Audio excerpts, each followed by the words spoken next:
नमस्ते दोस्तों, आप सबका एक बार फिर से स्वागत है आपके अपने YouTube चैनल सत्य सनातन में। आप लोगों ने देखा शाहरुख खान का बेटा गिरफ्तार हो गया और ये कोई पहली बार नहीं थी कि किसी का बेटा या कोई व्यक्ति गिरफ्तार हुआ हो। इससे पहले भी काफी सारे लोग गिरफ्तार हो चुके थे, लेकिन सबसे ज्यादा हंगामा इसी विषय पर है। सारे के सारे कराची वुड वाले इसके पक्ष में कूद पड़े और वो तरह तरह की दलीलें दे रहे हैं।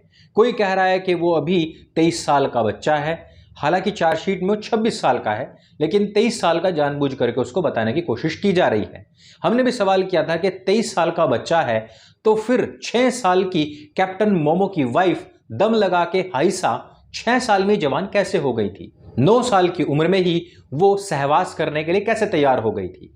यह दोनों एक ही कम्युनिटी के हैं और अभी नाम कम्युनिटी का है तो कम्युनिटी के नाम पर खेले जाने वाले विक्टिम कार्ड की भी बात करते हैं। टायर पंचर कॉम की आदर्श टायर वाली मैडम फोटोशॉप करके अपने पिक्चर्स अपलोड करने के नाम से मशहूर मैडम कहती हैं कि शाहरुख खान का बेटा इसलिए गिरफ्तार हुआ है क्योंकि वो एक मुस्लिम एक्टर है।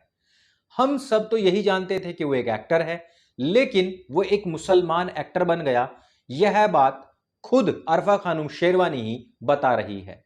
टायर पंचर वाली कौम की ये टायर वाली मैडम अपने शरीर को टोन्ड दिखाने के लिए कई बार फोटोशॉप इस्तेमाल कर चुकी हैं, लेकिन हमें यह नहीं पता था कि फैक्ट्स के साथ में भी ये फोटोशॉप करती हैं, उनको ट्रिम करती हैं और उनको मैनिपुलेट करके वह रूप दिखाने की कोशिश करती हैं जो कि लोगों को खुश करे। वैसे मैं टायर पंचर वाली इन टायर वाली मैडम को यह पूछना चाहता हूं कि आप इतनी अच्छी अच्छी बातें करती हैं अपनी खास समुदाय, अपनी खास कौम के लिए, वो तो आप पर वैसे ही फिदा होंगे, फिर आपको अपनी बॉडी को ट्रिम टोन्ड करके दिखाने की क्या आवश्यकता होती है? बार बार आप कहती हैं कि हमें अपनी स्ट्रेटेजी चेंज करनी है, अपने उद्देश्य नहीं भूलने हैं, हमें अपनी इस्लामिक हुकूमत को लाना है, लेकिन फिलहाल हमें अलतकिया करना पड़ेगा, फिलहाल हमें अलतकिया तकिया खेलना पड़ेगा क्योंकि भारत में संविधान है। आप इतनी अच्छी अच्छी बातें करती हैं, हर जगह विक्टिम कार्ड ढूंढ लेती हैं, फिर भी आपको अपनी बॉडी को शेप में लाने, टोन दिखाने की क्या जरूरत है? आपके जो पंचर छाप लोग हैं वो बकरी पर फिदा हो जाते हैं, आप तो फिर भी माशाल्लाह काफी खूबसूरत हैं। आपके दिमाग की यह खूबसूरती उनको फिदा करने के लिए काफी थी, लेकिन फिर भी हो सकता है कि आप कुछ ज्यादा लोगों को फिदा करना चाहती हूं, तो आप इस तरीके का विक्टिम कार्ड खेलते रहिए। हमें तो यही पता था कि वो गौरी का बेटा है, जो कि एक हिंदू है, जो कि अपने हिंदू रीति रिवाजों में पूरा पूरा विश्वास भी रखती है और उनको करती भी है। मैं उन लोगों से पूछना चाहता हूं जो बॉलीवुड को आदर्श मानते हैं, हगते खाते नहाते मूतते चलते फिरते उन्हीं लोगों को फॉलो करते हैं। वो लोग जिस चीज का ऐड कर दें उसी को आप खुद तुरंत खरीद लाते हैं। ये सारी चीज करने के बावजूद आपको आखिरकार आदर्श रूप में क्या मिला?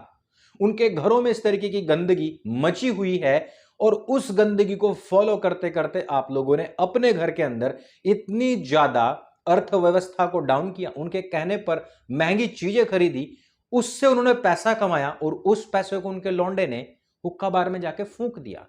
5-5 रुपए की सुर्ती का ऐड करके पैसा कमाने वाला व्यक्ति का लौंडा करोड़ों रुपए फूंक रहा है और इधर मैडम खड़ी होकर के यह कहने की कोशिश कर रही है क्योंकि वो मुसलमान था इसलिए उसके बेटे को गिरफ्तार कर लिया गया। वो गिरफ्तार किया गया इसलिए क्योंकि उसके पास में नशीले पदार्थ थे और वो वहां पर खूब नशा करके फूंक करके चरसी की तरह डोल रहा होगा। साथ ही साथ उसमें बहुत सारे ऐसे भी लोग गिरफ्तार हुए हैं जो कि हिंदू थे, जो कि अलग मजहब से होंगे। इससे पहले भी जब सुशांत की मौत हुई थी उसके बाद में लगातार एक पूरी लंबी फेहरिस्त आई जिसमें काफी लोगों के साथ में पूछताछ भी की गई थी और गिरफ्तारियां भी की गई थी, जिसमें कि अधिकतर तो हिंदू ही थे, लेकिन उस समय पर किसी ने नहीं कहा कि ये हिंदू हैं इस वजह से उनको गिरफ्तार किया जा रहा है। और शाहरुख खान अगर फेमस हुआ है तो उसको फेमस भी इसीलिए किया गया होगा क्योंकि वो मुसलमान है। हालांकि इस्लाम में तो सिनेमा बैन है, हालांकि इस्लाम में वो सोशल मीडिया भी बैन है जिसमें टायर पंचर वाली बहन, टायर वाली मैडम आकर के ट्वीट करती, उसमें वो मोबाइल भी बैन है और ये फोटोशॉप करके शरीर को दिखाना भी बैन है। लेकिन फिर भी एक मुसलमान इस बहुसंख्यक हिंदू समाज के बीच में इतना फेमस हो जाता है, इस पर सवाल उठाने वाला कोई भी नहीं है। उसको फेमस करने वाले भी हिंदू थे, उसके बारे में कोई बात नहीं करेगा। और एक मुसलमान यदि इस देश के अंदर टैक्स चोरी कर जाए तब उसको पकड़ा ना जाए, एक मुसलमान यदि देश के अंदर अव्यवस्था फैला दे, उसको फिर भी गिरफ्तार ना किया जाए, काला हिरण मार दे, लोगों को फुटपाथ पर जो सोते हुए थे उनके ऊपर गाड़ी चढ़ा दे, उसको फिर भी वो सजा ना मिले, कानून फिर भी उसको मोहलत दे दे।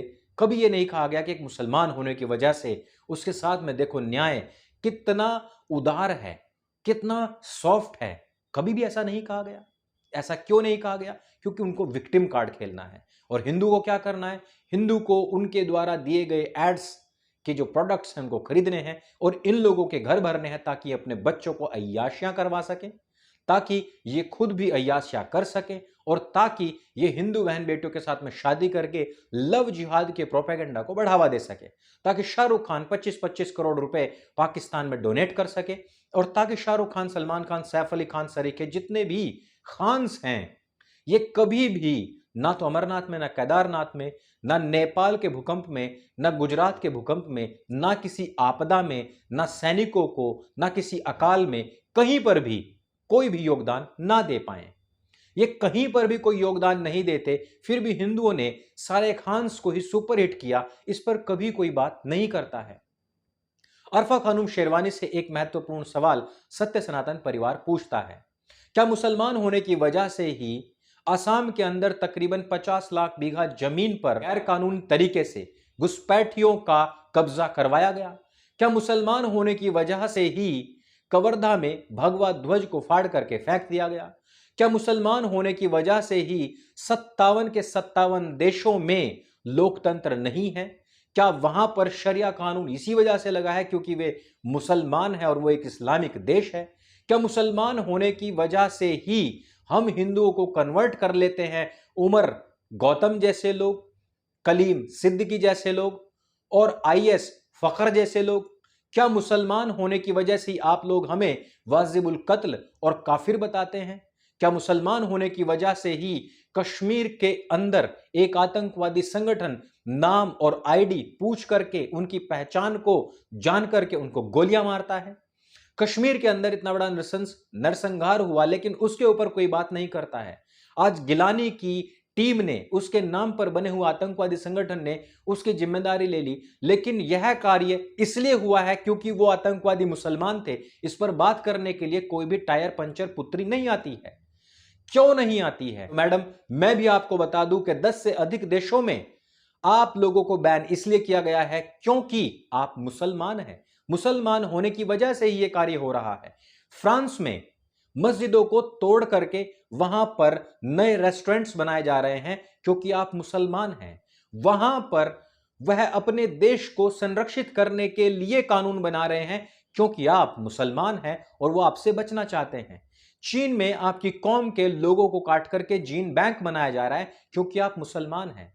वहां पर तकरीबन 16,000 इस्लामिक जो इमारतें थी, मस्जिद या मदरसे कहिए या मज़ारे कहिए, उनको फोड़ दिया गया है और वहां पर टॉयलेट्स बनाए जा रहे हैं क्योंकि उनको अपनी डेमोग्राफी का खतरा है, क्योंकि उनको लगातार और बेतरतीब बढ़ती हुई जनसंख्या का खतरा है और क्योंकि उनको पता है कि कैप्टन मोमो दम लगा के हाइसा के जो शौहर साहब थे उनके द्वारा दी गई किताब में उन स्थानीय लोकल चीनियों के बारे में क्या लिखा हुआ है। उन लोगों को पता है कि इस किताब को पढ़ने वाला हर व्यक्ति हमें समाप्त ही करेगा, इसीलिए वो उनको बैन भी कर रहे हैं, मार भी रहे हैं। श्रीलंका में भी आप लोगों को खदेड़कर इसीलिए भगाया जा रहा है क्योंकि उनको पता है कि आप उनके भविष्य का खतरा हैं। स्लोवाकिया हो, ऑस्ट्रिया हो, जापान हो, चीन हो, म्यांमार हो, श्रीलंका हो, सरीखे बहुत सारे ऐसे देश हैं जहां पर यह शुद्धिकरण सफाई अभियान चल रहा है क्योंकि उनको पता है कि हमें खतरा किस कौम से है, किस मोमो से है। उनको पता है मुसलमान होने की वजह से और भी बहुत सारी चीजें इस विश्व में घटित हो रही हैं। टायर पंचर पुत्री, कृपया उस पर भी ध्यान दें। इस वीडियो में सिर्फ इतना ही, लेकिन ये चुभते हुए सवाल छोड़ करके जाता हूं हर एक उस आरफा के लिए, हर उस शेरवानी के लिए और हर एक उन फॉलोवर्स के लिए जो कहते हैं कि मुसलमान होने की वजह से हमें भारतवर्ष में ये कुछ झेलना पड़ रहा है, वो कुछ झेलना पड़ रहा है, मुसलमान होने की वजह से ही विश्व में बहुत कुछ देखना पड़ रहा है, उसके बारे में कब बोलिएगा? और भारतवर्ष में मुसलमान होने की वजह से ही वो आज इतने बड़े स्टारडम पर हैं, उसके बारे में कब बोलिएगा? ये वीडियो अगर आपको अच्छी लगे तो इसको सबके साथ में शेयर जरूर करें। मेरे संग बोले सत्य सनातन वैदिक धर्म की जय। जय हिंद, वंदे मातरम।